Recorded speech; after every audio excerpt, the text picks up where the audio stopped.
to the chairman of the company and the trust, Thiru Chandramohan Avagal,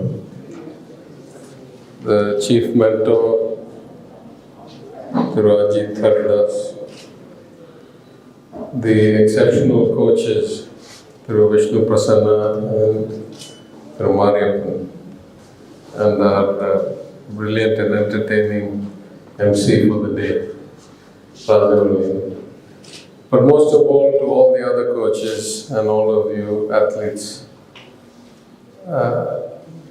good evening. I consider it a very great privilege to be here with you today. And I'm very happy that circumstances finally worked out. ஒரு ஆண்டுக்கு மேலே இருக்கும் திரு சந்திரமோகன் அவர்கள் என்றைக்காவது ஒரு நாள் நீங்கள் இங்கே வந்து என்ன செய்கிறோம் என்று நேரடியாக பார்த்து அதனால் உங்களுக்கு என்ன புதிதாக தோணுது, எங்களுக்கு என்ன கருத்து சொல்ல முடியும், எல்லாம் பரிமாறலாம் என்ற வாய்ப்பு பெருந்தன்மையுடன் அளித்தார். பல்வேறு காரணங்களுக்காக இன்னை வரைக்கும் அதை நிறைவேற்ற முடியவில்லை. And so anyway, once I had made the commitment, I was keen to ensure and finally to come and meet all of you and have an interaction with you. I want to start by saying some basic things and then leave you just with a few words of advice. Not advice based on your level of specialization or skill or achievement, but because I'm a lot older than you and I've probably seen more of life in more countries and through more professions. First, I must say that Thiru Chandramohan is an exceptional individual. I consider him exceptional not merely because he's a big industrialist, not merely because he has created great wealth. There are a lot of ways to make money. There are a lot of people who create industries. But to create a revolution in an industry that has been around for thousands of years, or a profession of dairy farming, then to scale it to a level where it benefits thousands and thousands of people, to get a template or a model that can be replicated again and again and provide pathways to success for so many in his trail, in his wake, is an amazing and, in my opinion, very, very rare achievement.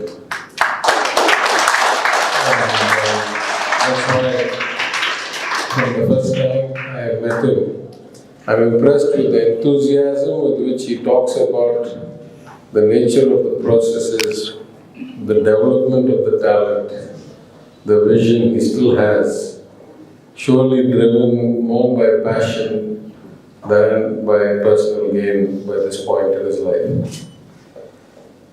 As rare as it is for a person to have one great vision and one great achievement like that, or in one dimension, it is even more miraculous that he should then decide that rather than doing the customary delivery of the percentage to be spent for CSR or some other initiative and let others deal with that obligation, statutory obligation, that he should take up such a passion to develop excellence in not one but now 3 sports, and to do that in the rural area where he originates from and where people don't have as many choices. இதை சென்னையில் பண்ணுறது எந்த அளவுக்கு ஒரு கடினமான முயற்சியோ அதை விட சிறப்பான முயற்சி, அதே சமயம் கடினமான முயற்சி கிராமப்புறத்தில் புறநகரத்தில் இதை செய்வது. அதை தயங்காமல் முன்னெடுத்து இந்த அளவுக்கு குறுகிய நாட்களில் பேரிடர் எல்லாம் தாண்டி இந்த அளவுக்கு வந்திருக்கிறது. It's a testament, I think, to his repeated and multi-dimensional vision, and I congratulate him for that.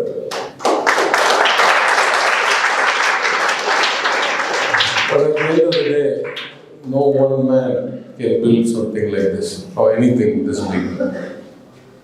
And just as I'm sure he had brilliant people working with him, who he selected, he mentored, he trained in his commercial enterprises, such an academy requires the dedicated, the passionate, the skilled, and the compassionate coaches, starting with the mentor and the chief coaches or the head coaches in different sports, all the way to all the different people who are here working with you today as sports athletes.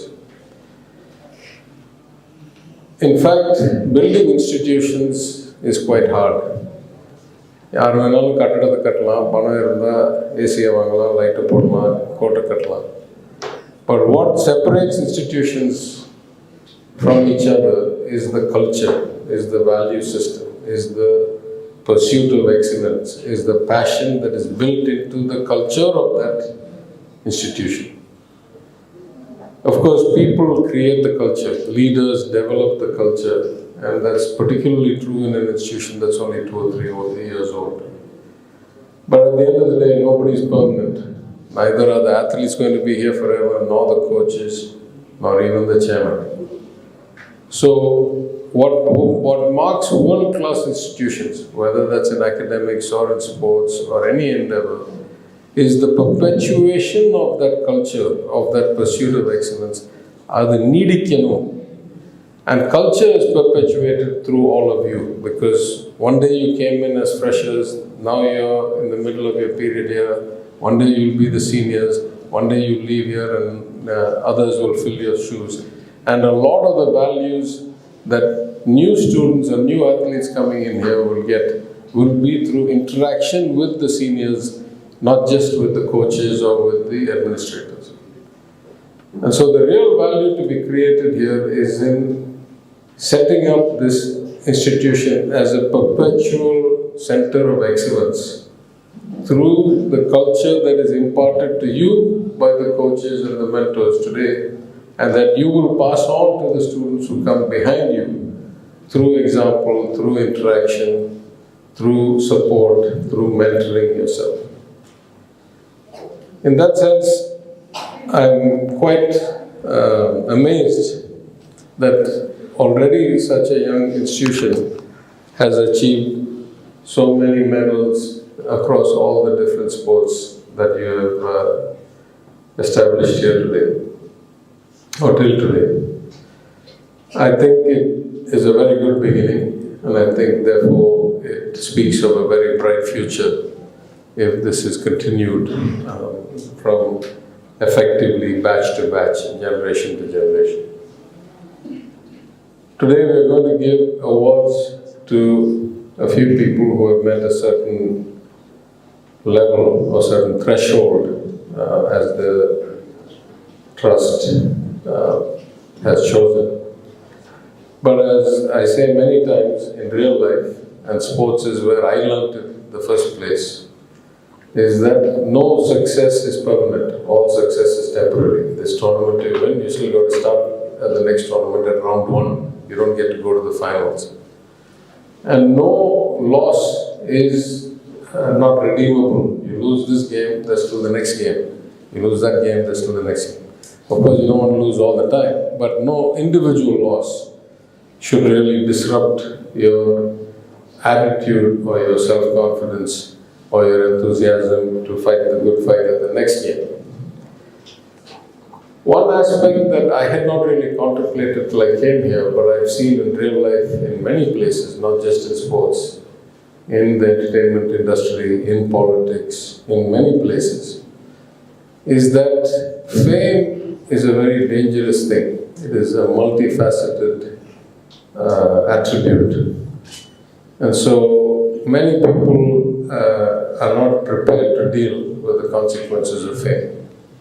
One of the main reasons that I delayed my entry into politics, though I come from a political family and I'm the 4th generation doing public service after having our own wealth and not coming for the sake of a career or progress, is that I didn't want the pressures of being in public life. I didn't want to be under constant scrutiny and constant demand of my time. I wanted to have a life of my own.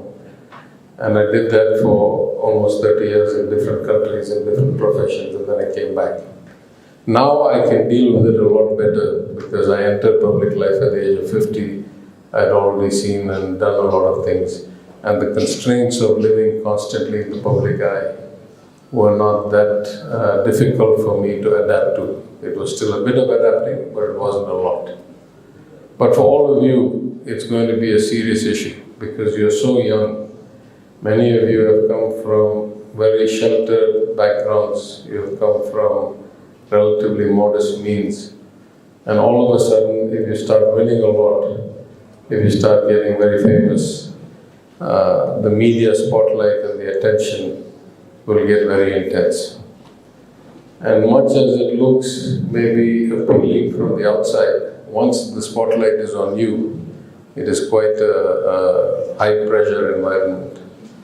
So I'm also happy to note that the Trust and the Academy here have already thought ahead about all this and have sports psychologists and mentors and coaches who have already stood in the spotlight and who have experienced the pressures that brings and will be able to guide you through and try and help you work through the price of fame, because there is a price for fame. Having said all of that, let me just pay my respects. You know, excellence is achieved by very few. Many start with different advantages. Not everybody gets to be born incredibly talented, but most of us have some capacity that if we are given a chance to develop, we can excel along some dimension or the other. For all of you, the good news is that you have already progressed to an exceptional level at your age in your sport, and you have shown the kind of dedication and commitment that has brought you here. I wish all of you great success.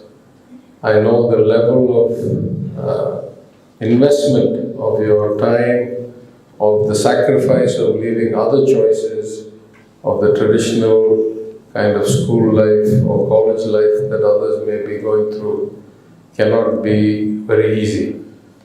And so in that sense, I pay my respects to you because you are already a class apart. You're already living at a different level.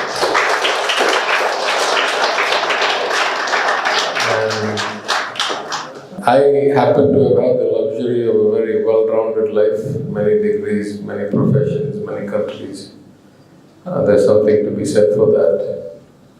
On the other hand, there's something to be said for finding people who can reach new heights through dedication in one dimension, in one sport. So, because you're all so different from me, I commend and pay my respects to you. I wish you all the best as you go through this year's tournaments and next year's tournaments and advance from the sub-junior to the junior to the senior. I know you'll have more and more role models within this community, and I look forward to coming back again sometime and hearing of the greatly increased number of medals and successes, and to seeing many of you on my TV screen someday as great champions in your respective sports. Thank you very much for inviting me.